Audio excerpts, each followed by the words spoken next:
தகப்பனே, உமக்கு நன்றிப்பா. அதிகமாக நேசிக்கிற எங்கள் நல்ல ஆண்டவரே, உங்களுக்கு நன்றி. எங்களை உண்மையாகவும் நேசிக்கிறீர், உங்களுக்கு ஸ்தோத்திரம்.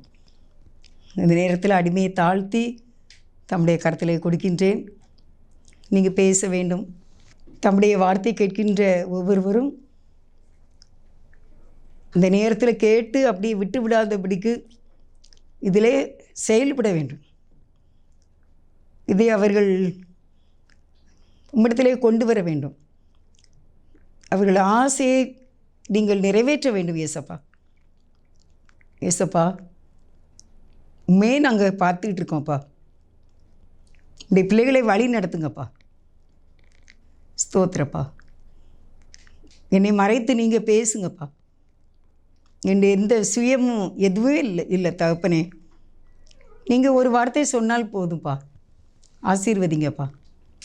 கிராஸ் டிவியும் உடைய கண்மணி பிள்ளைகள், அநேக பிள்ளைகள் வேலை செய்கின்றார்கள். கண்மணி பிள்ளைகளையும் நீர் ஆசீர்வதிக்க வேண்டும். அவர்கள் தேவைகளை சந்திக்க வேண்டும், அவர்களை நடத்த வேண்டும். கிராஸ் டிவி, இந்த டிவி சேனலையும் தேவைகளை சந்தித்து தேவன் ஆசீர்வதிக்க ஜெபிக்கிறேன். நீ மறைத்து கொள்ளும். இயேசுவின் நாமத்தில் வேண்டிக் கொள்கின்றேன், ஜீவனுள்ள நல்ல பிதாவே, ஆமென். Praise the Lord. கர்த்தர் நம்மோடு பேசுவார். இன்றைக்கி உங்களுக்காக என்ன ஒரு செய்தி அப்படின்னா, நம்முடைய நெருக்கத்தில், சில துன்பங்களில், சில ஆபத்தான சிச்சுவேஷனில் நம்ம பொருத்தனை பண்ணியிருக்கோம். பொருத்தனைனா என்ன சொல்லுவாங்க? நேம்சம் அப்படின்னு சொல்லுவாங்க, நேர்ச்சைன்னு சொல்லுவாங்க. முன்னால் படிக்காத காலங்கள்லாம் இந்த மாதிரி ஒரு வார்த்தையை தான் யூஸ் பண்ணுவாங்க எல்லோரும். நான் பொருத்தனை பண்ணியிருக்கேன், நேம்சம் பண்ணியிருக்கேன், என்ன நேர்ந்திருக்கேன் அப்படின்னு சொல்லுவாங்க. அப்போ அதுக்கு என்ன அர்த்தம் அப்படின்னா, நீ எனக்கு இதை செய்தால் நான் உங்களுக்கு இதை செய்வேன் அப்படின்னு சொல்கிறது தான் இந்த பொருத்தனை என்ற சொல். நேம்சம் நேர்ந்திருக்கேன் அப்படின்னு சொல்கிறது ஒரு உறுதிப்பாடு, தேவனோடு செய்கின்ற ஒரு உறுதிப்பாடு. இன்னும் நல்லா சொன்னேன்னா உடன்படிக்கை, கர்த்தரோடு கூட ஒரு உடன்படிக்கை. அப்படி நீங்கள் இந்த நாளிலே இந்த செய்தியை கேட்கின்ற நீங்கள் அநேகர் இந்த காரியத்தை, இந்த பொருத்தனையை செய்திருக்கின்றீர்கள், உடன்படிக்கை தேவனோடு பண்ணியிருக்கிறீர்கள், ஆனால் இன்னும் நிறைவேற்றவில்லை. அப்போ நிறைவேற வேண்டுமானால் கர்த்தரோடு நமக்குள்ள அந்த காரியத்தில் நம்ம நீதியாக இருப்பதற்கு கர்த்தர் நமக்கு அதை செயலாற்றணும். இப்போ அன்னாள்னு ஒருத்தங்க இருந்தாங்க. அவங்க யாருன்னா சாமுவேலுடைய அம்மா. அவங்களுக்கு குழந்தை இல்லை. அப்போ குழந்தை இல்லைன்னொடனே அவங்கள எல்லாருமே ரொம்ப குறைவாக பேசுகிறாங்க, அற்பமாக பேசுகிறாங்க. உடனே அவங்க ரொம்ப மனசு சஞ்சலப்படுறாங்க.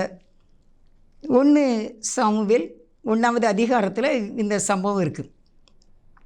இப்போ குழந்தை இல்லைன்னொடனே எல்லாரும் அவங்கள அற்பமாக பேசுகிறது நடத்துகிறதுனால அவங்களால சாப்பிட முடியல, ரொம்ப மனசு கஷ்டப்படுறாங்க. அந்த நேரத்தில் அவர்கள் ஆலயத்துக்கு போனார்கள். வேறு யார்கிட்ட இதை சொல்ல முடியும்? யார் உதவி செய்ய முடியும்? குழந்தை கர்த்தர் தான் கொடுக்கணும், அவர் கொடுக்காமல் நம்ம பெற்றுக்கொள்ளவே முடியாது. ஏன்னா வேதம் அப்படி தான் சொல்லுது, கற்பத்தின் கனி கர்த்தரால் கிடைக்கும் பலன், பிள்ளையும் அவரால் வரும் சுதந்திரம், கிஃப்ட்டு. உடனே இவங்க என்ன செய்தாங்க அப்படின்னா, ஆலயத்துக்கு போனாங்க. அங்கே தேவன்கிட்ட ஏசப்பட்ட ரொம்ப அழுது அவங்க ப்ரேயர் பண்ணாங்க. அவங்க இருதயம் எப்படி இருந்திருக்குன்னா, ரொம்ப மிகவும் வேதனையாக இருந்திருக்கும். ஏன்னா அங்கே ஒரு பாஸ்டர் இருந்தார், ஏலி அப்படின்ட்டு. அவர் சொல்கிறார், ஏம்மா குடித்த மாதிரி நீ பண்ணிக்கிட்டு இருக்க, புலம்பிக்கிட்டு இருக்க, குடித்தவன் மாதிரி அப்படின்னு சொல்கிற அளவுக்கு இந்த அருமையான அன்னாள் சகோதரி அவங்க ரொம்ப அழுது அவங்க ஜெபம் பண்ணாங்க. ஒரே ஒரு குழந்தை கொடுங்க, நீங்கள் கொடுத்தா இந்த ஒரு குழந்தையே நான் உங்களுக்கே கொடுத்துட்றேன், அது இந்த ஆலயத்தில் அது உங்களுக்கு வேலை செய்யட்டும், இந்த ஆலயத்திலே அவன் கிடக்கட்டும், எனக்கு வேண்டாம், ஆனால் என்னுடைய நிந்தை நீங்க வேண்டும், என்னுடைய கர்ப்பமும் பாக்கியம் உள்ளது அப்படின்னு எனக்கு வேணும். அதனால் நீங்கள் எனக்கு ஒரு ஆண் பிள்ளையை கொடுத்துருங்க, நான் உங்களுக்கே திருப்பி கொடுத்துருவேன். இதுக்கு பேர் தான் பொருத்தனை. அப்படி அவங்க பண்ணிட்டாங்க. அப்படியே அவங்க தங்களுடைய ஊருக்கு போனார்கள். அவங்க ஆலயத்திலே ப்ரேயர் பண்ணிவிட்டு போயிட்டாங்க. அவங்க அதே மாதிரி ஒரு வருஷத்தில் அவங்களுக்கு ஒரு குழந்தை பிறந்தது. அந்த குழந்தைக்கு சாமுவேல் என்று பெயரிட்டார்கள். அதுக்கு பிறகு அவங்க ஒரு குறிப்பிட்ட வயசு வந்த பிறகு அந்த பையனை கூட்டிகிட்டு வராங்க. அவர் பேர் தான் சாமுவேல். அதுக்கு நிறைய பலி செலுத்த காளை ஆடு எல்லாம் கொண்டு வராங்க. கொண்டு வந்து அந்த மகனை, சில பேர் 5 வயசு கிட்டக்க இருக்கும், 6 வயசு கிட்டக்க தான் இருக்கும் அப்படின்னு சொல்கிறாங்க. ஏன்னா பால் குடி மறந்த உடனே கொண்டு விட்டுடுறாங்க.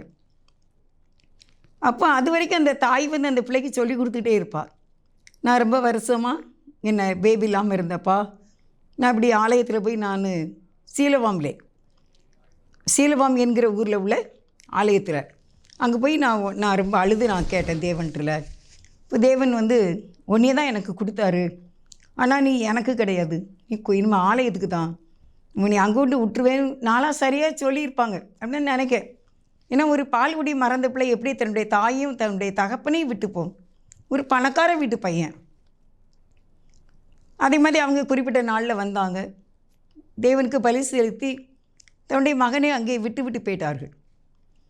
இதுதான் பொருத்தனை. இதே மாதிரி நம்முடைய வாழ்க்கையில் கூட நம்ம அநேக நெருக்கடியான சூழ்நிலைகளிலே பொருத்தனைகளை செய்திருக்கின்றோம்.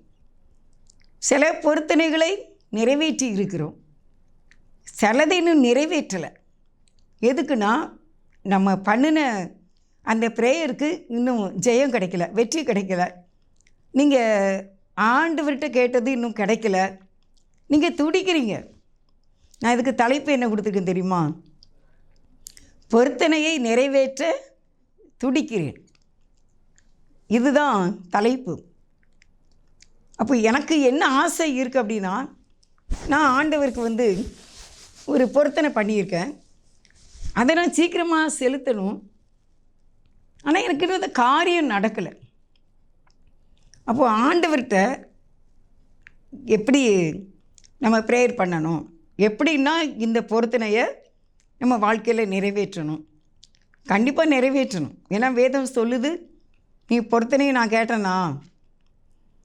நான் கேட்கல, நீ தான் பண்ண.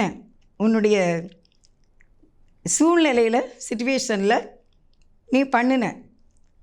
நான் இப்படி, அதாவது சில பேர் என்ன பொருத்தனை பண்ணுவாங்க அப்படின்னா, நான் எங்களுடைய ஆலயத்தில் இல்லை எங்கள் சபை கூடுதலில் நான் சாட்சி சொல்லிடுவேன் அப்படின்னு சொல்லி பொருத்தனை அப்படின்னு பண்ணுவாங்க.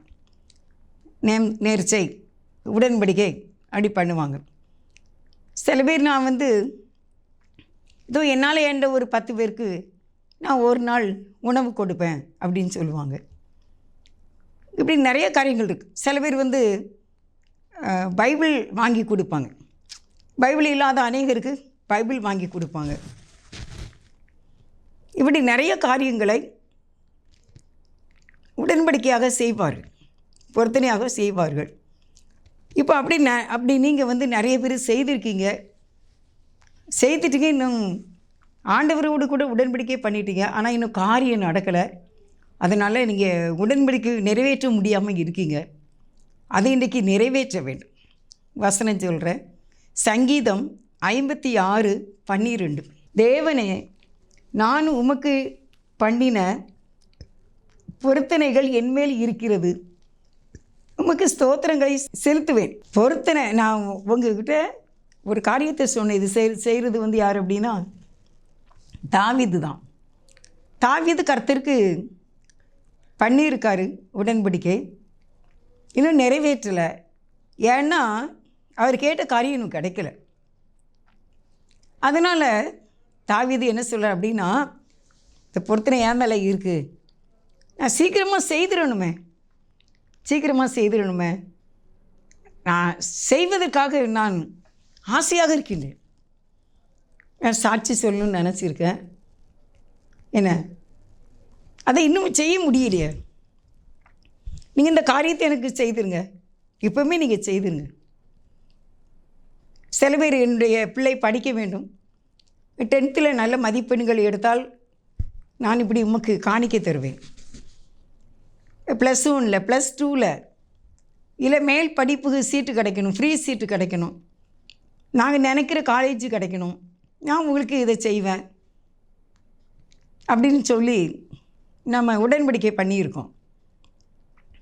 தங்கம் வாங்கி கொடுக்கின்றார்கள், ஆலயத்துக்கு உணவுகளை வாங்கி கொடுக்கின்றார்கள், ஆடைகள் எடுத்து கொடுக்கின்றார்கள். ஏழை எளியவங்களுக்கு நான் இப்படி செய்வேன்ப்பா, நீங்கள் என் பிள்ளைக்கு நல்ல ஒரு வேலை கிடைக்கணும் அப்படின்னு பொருத்தனை பண்ணுவாங்க. இப்படிலாம் செய்ததை நான் இன்னும் செய்யாமல் இருக்கேனே. அப்போ நான் அதான் தலைப்பு கொடுத்துருக்கேன், பொருத்தனையை நிறைவேற்ற துடிக்கிறேன்.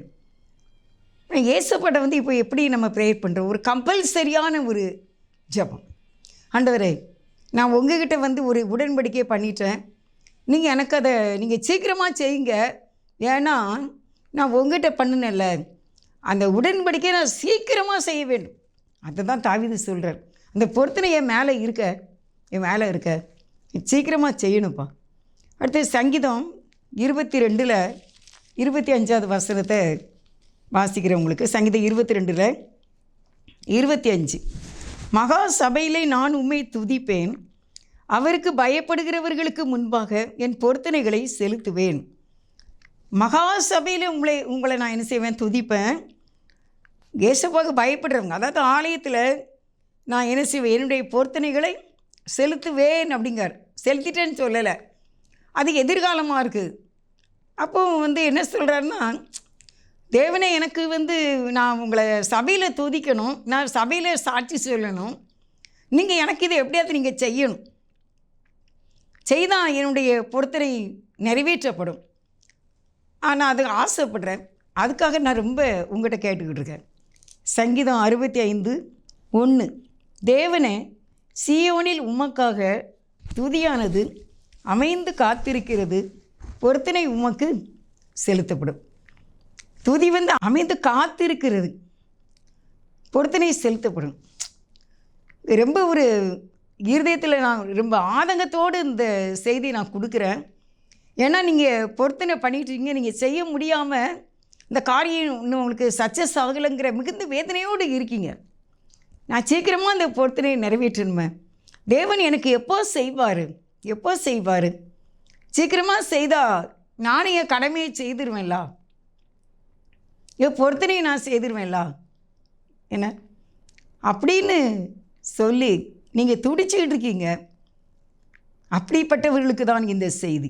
நான் இயேசுவுக்கு நான் இப்படி என் வாயை திறந்து நான் சொல்லிட்டேன், அதை நான் செய்யணுமே, இந்த காரியம் சீக்கிரம் நடந்தால் நல்லா இருக்குமே, ஆசைப்படுறீங்களே, செய்தால் நல்லா இருக்குமேன்னு துடிக்கிங்களே. நான் இயேசுப்பாவை சாட்சியாக சொல்வேன், மகிமைப்படுத்துவேன் அப்படின்னு நினச்சிருக்கீங்களே.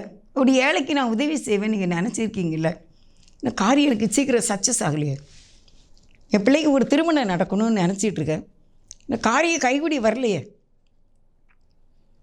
என்ன வேலைக்காக, பிள்ளைகள் படிப்புக்காக, நல்ல சுகம், வியாதியில் இருக்கின்றார் வீட்டில், சீக்கிரம் சுகமாயிட்டுனா அந்த கையாலே நான் உங்களுக்கு நான் என் பொருத்தனையை செய்யணுமே. நாள் ஆகிட்டே போகுது, காலம் கடந்து போகுது, சீக்கிரமாக செய்ய மாட்டிங்களாப்பா இந்த காரியத்தை. எனக்கு என்ன ஆசை அப்படின்னா, நான் உங்கள்கிட்ட ஒரு நாள் வாயை திறந்து நான் ஒரு பொருத்தனை சொன்னேன்ல, அதை நிறைவேற்றணும் இயேசப்பா. நீங்கள் எனக்கு அதுக்கு உதவி செய்யுங்க, சீக்கிரமாக எனக்கு செய்யுங்க. நானும் என்னுடைய கடமையை செய்துட்டு இந்த பொருத்தனையை செய்துட்டு நான் சந்தோஷமாக இருப்பேன் அப்படின்னு சொல்லி நம்ம ஆண்டவர்கிட்ட கேட்க வேண்டும். அதை தான் தாவீது சொல்கிறதை நம்ம பார்த்தோம். அதாவது சங்கீதம் 65:8வது வசனம், கடையாந்திர இடங்களில் குடியிருக்கிறவர்களும் உம்முடைய அடையாளங்களின் நிமித்தம் பயப்படுகிறவர்கள் காலையும் மாலையும் கலிகுற பண்ணுவீர். 5வது வசனம், பூமியின் கடையாந்திரங்களிலும் தூரமான சமுத்திரங்களிலும் உள்ளவர்கள் எல்லாரும் நம்பும் நம்பிக்கையாக இருக்கிற எங்கள் ரட்சிப்பின் தேவனே, நீர் பயங்கரமான காரியங்களை செய்கிறதினால் எங்களுக்கு நீதியுள்ள உத்தரவு அருளுகிறீர். நாங்கள் நம்புகிற நம்பிக்கை நீங்கள் தான், நீர் எங்கள் ரட்சிப்பின் தேவன், நீர் பயங்கரமான காரியங்களை செய்கிறதுனால எங்களுக்கு நீதியுள்ள உத்தரவை நீங்கள் செய்யணும் அப்படின்னு சொல்கிறார். 66ஆம் சங்கீதம் 14ஆவது வசனம், என் இக்கட்டில் நான் என் உதடுகளை திறந்து என் வாயினால் சொல்லிய பொருத்தனைகளை உமக்கு செலுத்துவேன். என் இக்கட்டில், என்னுடைய அந்த கஷ்டத்தில், அந்த நெருக்கத்தில் ஒரு பொருத்தனை பண்ணேன். அதை நான் என் வாயினால் சொன்னதை நான் இப்போ உமக்கு நான் செலுத்தணுமே. நீங்கள் இக்கட்டிருந்து என்னை காப்பாற்றிட்டீங்க. ஒரு அருமையான சகோதரி ஆப்ரேஷனில் அவங்க இருக்கிற சிச்சுவேஷனில் மோசமான ஒரு கண்டிஷனில் தான் அவங்க ஆப்ரேஷன் தியேட்டருக்குள்ளே கொண்டு போயிருக்காங்க. அவங்க அங்கே வச்சு தேவனிடத்தில் பொருத்தனை பண்ணியிருக்காங்க. நான் இயேசுவை என்னை காப்பாற்றிட்டாங்க, எனக்கு ஒரு பிள்ளை இருக்குது, என் குழந்தை இருக்குது, இந்த சூழ்நிலையில் என் குழந்தைய நான் காப்பாற்றணும். இந்த கணவனும் சங்கடமான நிலைமையில் இருக்காங்க, கவலையோடு இருக்காங்க. நீங்கள் எனக்கு இது சீக்கிரமாக நீங்கள் என்னை சுகத்தோடு தீர்க்காயுசோடு நான் என் ஊருக்கு போய் நான் உங்களுக்கு சாட்சி சொல்வேன்னு சிவியரான கண்டிஷனில் அந்த சகோதரி ஒரு பொருத்தனையை மனதுக்குள்ளே செய்திருக்கிறார்கள். மயக்க ஊசி போடுவதற்கு முன்பாக, ஆப்ரேஷனுக்கு முன்பாக பண்ணியிருக்கின்றார்கள். ஒரு நாள் தற்செயலாக ஒரு சகோதரி மூலமாக அவர்கள் ஒரு ப்ரேயர் மீட்டிங் வந்திருக்காங்க. அந்த இடத்துல அவர்கள் சாட்சி சொன்னார்கள், கண்ணீரோடு கதறி எழுத சொன்னார்கள். நானும் அந்த கூட்டத்தில் இருந்தேன். அந்த அந்த தியேட்டரில் இருக்கும்போது நமக்கு என்ன நடக்க போதுனே தெரியாது. ஆனாலும் நான் கர்த்தர்கிட்ட சொன்னேன், என்னை உயிரோடு என் ஊருக்கு நீங்கள் கொண்டு போனால் நான் கண்டிப்பாக நான் உங்களுக்கு சாட்சி சொல்வேன்னு. அதே மாதிரி இன்றைக்கு உங்கள் மத்தியிலே நான் இருக்கின்றேன்.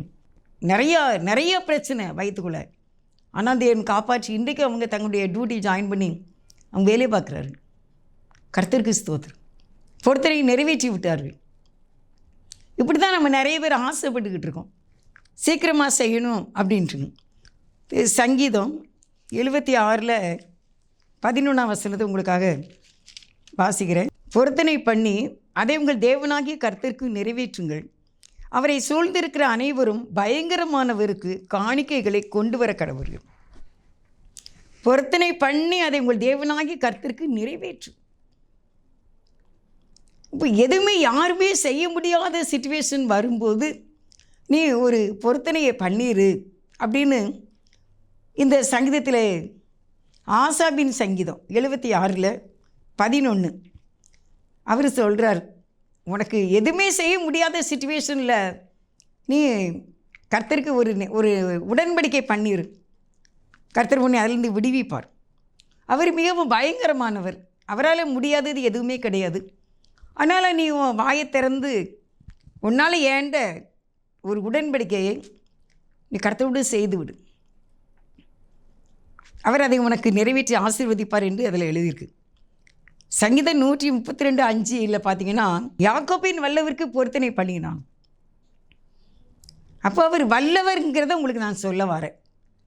என்னுடைய இந்த செய்தியின் மெயின் பாயிண்ட் என்ன அப்படின்னா, நம்ம பொருத்தனையை நிறைவேற்ற துடிக்கிறோம், கர்த்தரதை செயலாற்ற வல்லமை உள்ளவர் என்பதை உங்களுக்கு நான் அறிவிக்கின்றேன். அதை நீங்கள் சீக்கிரமாக செய்யுங்கிறதான் இன்றைக்கி நம்முடைய தாட். யோனா சொல்கிறாரு, மீன் வயிற்றிலிருந்து அவர் பொருத்தனை பண்ணுறார். அவர் ஆலயத்திலிருந்து பண்ணலை, யோனா வீட்டில் இருந்து பண்ணலை, கடலுக்குள்ளே கிடக்கின்றது ஒரு டால்ஃபின் போல மீன்.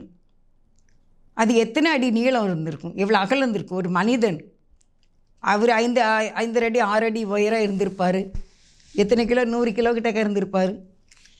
அவரை வயிற்றுக்குள்ளே வச்சிருக்க மீன், அந்த மீன் வயிற்றுக்குள்ளே இருந்து கர்த்தருக்கு ஒரு பொருத்தனை பண்ணினான். யோனா, நான் வெளியே வந்துடணும், இந்த உலகத்துக்கு வந்துடணும், இந்த பூமிக்கு வந்துடணும். அந்த மீன் எத்தனையோ கிலோமீட்டர் வேகத்தில் அது தர்சீசிலிருந்து நினைவுக்கு ட்ராவல் பண்ணியிருக்கு. 3 நாள் 100 கிலோ கிட்ட இருக்கலாம்ல, 100 கிலோ 80 கிலோ 90 கிலோ இருந்திருப்பாங்க. அதை சுமந்து கொண்டு அத்தனை கிலோமீட்டர் வேகத்தில் அது நினைவேல கர்த்தருடைய ஆர்டர் படி அங்கே அதை கக்கியிருக்கு. அந்த மீன் வயிற்றுக்குள்ளே இருக்கும்போது அந்த யோனா கர்த்தருக்கு ஒரு பொருத்தனை பண்ணிடு. என்ன பண்ணியிருப்பார்? ஒருவேளை நீ உயிரோட இந்த பூமியை நான் பார்த்துட்டேன்னா, தண்ணிக்குள்ளே கிடக்கிற மீனுக்குள்ளே இருக்கிறேன், நீங்கள் உயிரோடு என்னை வெளியே கொண்டு வந்துட்டீங்கன்னா உங்களுடைய ஆலயத்தில் நான் உங்களுக்கு நன்றி சொல்வேன்னு பண்ணியிருக்கலாம்ல. அதே மாதிரியே அவர் வெளியே வந்தார், கர்த்தருக்கு செலுத்தினார். நாகும் 1:15 என்ன சொல்லியிருக்கு அப்படின்னா, 1:15, இதோ சமாதானத்தை கூறுகிற சுவிசேஷனுடைய கால்கள் மலைகளின் மேல் வருகிறது. யூதாவே, உன் பண்டிகைகளை ஆசிரி, உன் பொருத்தனைகளை செலுத்து. துஷ்டன் இனி உன் வழியாய் கடந்து வருவதில்லை, அவன் முழுவதும் சங்கரிக்கப்பட்டான். அப்படி என்ன செய்யணும்? பொருத்தனையை நீ நிறைவேற்றணும். நிறைவேற்றினா நீ பண்டிகை ஆசரிக்கலாம். அடுத்து துஷ்டன் ஓட்ட இனிமே வரமாட்டான். இப்போ நம்முடைய பொருத்தனையை நிறைவேற்ற தேவன் நமக்கு அற்புதங்களை செய்ய வேண்டும். தேவன் அற்புதங்களை செய்வார், பொருத்தனை நிறைவேற்ற வேண்டும். அப்பொழுது துஷ்டன் இனி நம்ம வீட்டு பக்கம் வரமாட்டான், அந்த சங்கார தூதன் வரமாட்டான். ஏன்னா அவனை நான் ஒழிச்சிட்டேன் அப்படின்னு ஆண்டவர் சொல்கிறார். மீகா 6:7, எண்ணெயாய் ஓடுகிற ஆறு என்னுடையது, நான் உன்கிட்ட அது இதுன்னு கேட்கல அப்படின்னு அவருடைய வல்லமையை சொல்லுகின்றார். 1 சாமுவேல் 1:27 பாருங்கள். இந்த பிள்ளைக்காக விண்ணப்பம் பண்ணினேன், நான் கர்த்தரிடத்தில் கேட்ட என் விண்ணப்பத்தின்படி எனக்கு கட்டளையிட்டார். இந்த பிள்ளைக்காக நான் விண்ணப்பம் பண்ணினேன், கர்த்தரின் விண்ணப்பத்தை கேட்டார், கட்டளையிடுகிறார். இந்த பெட்டிஷன்னு எழுதியிருக்காங்க இங்கிலீஷ் பைபிளில். பெட்டிஷன் கொடுக்கணும் ஆண்டவருக்கு. ஆண்டவரே, நான் பொருத்தனை பண்ணிட்டேன் ஏற்கனவே, நீங்கள் இந்த காரியத்தை எனக்கு செய்துட்டீங்கன்னா நான் இந்த பொருத்தனையை சீக்கிரமாக நான் செய்யணும், நான் இதுக்காக நான் ரொம்ப துடிக்கிறேன், ரொம்ப நான் ஆர்வமாக இருக்கிறேன் அப்படின்னு ரொம்ப ஆதங்கமான ஒரு காரியத்தை கர்த்தர் எனக்குள்ளே போட்டார் என் மனசில். நிறைய காரியங்களுக்கு நம்ம பொருத்தனையை செலுத்துறதுக்கு ஆயத்தமாக இருக்கும். நம்ம நேர்ந்து கொண்டோம், கர்த்தரிடத்தில் ஒப்படைச்சிட்டோம், காரியம் சக்ஸஸ் ஆகலை. இன்னும் ஒருவேளை உங்களுக்கு அது கோர்ட்டு கேஸாக இருக்கா, போலீஸ் ஸ்டேஷனுக்கும் கோர்ட்டுக்கு நீ நடந்துகிட்டு இருக்கீங்களா? இல்லை உங்கள் பிள்ளைக்கோ உங்கள் கணவனுக்கோ வேலை கிடைக்கல, இல்லை வருமானம் கூடலை, பெருமண்டாக ஜாப் இல்லைன்னு உங்கள் வீட்டில் யாரோ குடிக்கிறாங்க, ரொம்ப ரொம்ப ட்ரிங்க்ஸ் அடித்து வீட்டில் கலவரத்தை ஏற்படுத்திக்கிட்டு இருக்காங்க. அவங்க மனம் திரும்பணும், அவங்க ரட்சிக்கப்படணுங்கிறது. ரட்சிக்கப்பட்டால் நான் சாட்சி சொல்லுவேன்ப்பா, குடிக்கிற என்னுடைய கணவனை மாற்றுங்கப்பான்னு நீங்கள் பொருத்தனை பண்ணியிருப்பீங்க. சில பேர் ஆண்கள் விபசாரம் பண்ணுறாங்க. அடுத்த கல்யாணம் முடிஞ்ச பெண்கள் வீட்டுக்கு போய் இருக்கின்றார்கள். எவ்வளோ பெரிய ஒரு தவறு! அந்த மனைவிக்கு எப்படி இருக்கும்? நான் ஆண்டவருடைய ஊழியத்தை செய்கிறேன், அநேக பெண்களுடைய இந்த கதறலை நான் கேட்கின்றேன். இந்த தவறு செய்யக்கூடிய திருமணமான ஆண்களோடு உறவு வைத்து கொண்டவர்களும் திருமணமானவர்களே. நம்ம ஊர்லலாம் இப்படி கேள்விப்பட முடியாது முன்னால். இப்போல்லாம் எங்கே பார்த்தாலும் கேள்விப்படுறேன். நான் நிறைய கேள்விப்பட்டுக்கிட்டு தான் இருக்கேன். இதுக்கெல்லாம் ஜெபம் பண்ணால் 24 மணி நேரம் காணாது. ஆண்கள் தவறு செய்கின்றார்கள், ஆண்கள் தப்பு பண்ணிக்கின்றார்கள் அப்படிங்காங்க. பெண்கள் தானே உடந்தையாக இருக்காங்க. அப்போ அந்த மனைவிக்கு எவ்வளோ கஷ்டமாக இருக்கும். தன்னுடைய மனைவி வேசித்தனம் பண்ணால் அந்த கணவனுக்கு எவ்வளோ கஷ்டமாக இருக்கும். பிள்ளை வேசித்தனம் பண்ணால் அந்த தாய்க்கு எவ்வளோ கஷ்டமாக இருக்கும். வாலிப பையங்க திருமணமான பெண்களோடு வாழ்க்கை நடத்துகின்றார்கள். அந்த தாய் தகப்பனுக்கு எவ்வளவு வேதனையாக இருக்கும். ஊரறிய உலகறிய கொட்டு மேளம் போட்டு என் பையனுக்கு நான் கல்யாணம் பண்ணணும்னு நினச்சிருக்கேன். ஆனால் என் பையன் திருமணமான பெண்ணோடு உட்காந்துக்கிட்டு இருக்கான். கஷ்டமாக இருக்குல்ல கேட்கும்போது. நம்ம கல்ச்சருக்கு இது சரி வருமா? இல்லை தேவனுடைய சட்டம் தான் இதுக்கு ஒத்துக்கிடுமா? நியாய தீர்ப்பு ஒரு நாள் இருக்குல்ல. யாருமே இந்த தவறை செய்யவே கூடாது. நம்ம தேவனுடைய ஆலயம். அதை நம்ம கெடுக்கிறதுக்கு நமக்கு தகுதி கிடையாது. நம்ம உண்டாக்கலையே இந்த சரீரத்தை. நல்லா பீடி ஊதுறாங்க, சிகரெட்டு ஊதுறாங்க, திருவிந்து எடுக்காங்க கையேந்தி. அந்த தவறை செய்யக்கூடாது. ஏன்னா நம்ம எல்லாருமே கர்த்தருக்கு ஒரு நாள் போய் நம்ம நிற்க வேண்டும். எல்லாரும் எல்லா ஊழியக்காரங்களையும் குறை சொல்கிறாங்க. நம்ம இயேசுவை அறிவிக்க மாத்திரம்தான் நம்ம இருக்கோம். சில பேர்லாம் 2 பேர் 3 பேர் உட்காந்து பயங்கரமாக நம்ம சொல்லுவாங்களே கலாச்சிக்கிட்டு இருக்காங்க.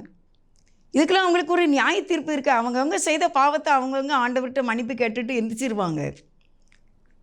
எப்படிலாம் இப்படி உட்கார்ந்து ஊழியக்காரங்களை, தேவனுடைய பிள்ளைகளை உட்கார்ந்து இப்படி பேசுகிறாங்க, எவ்வளோ தைரியமாக பேசுகிறாங்க.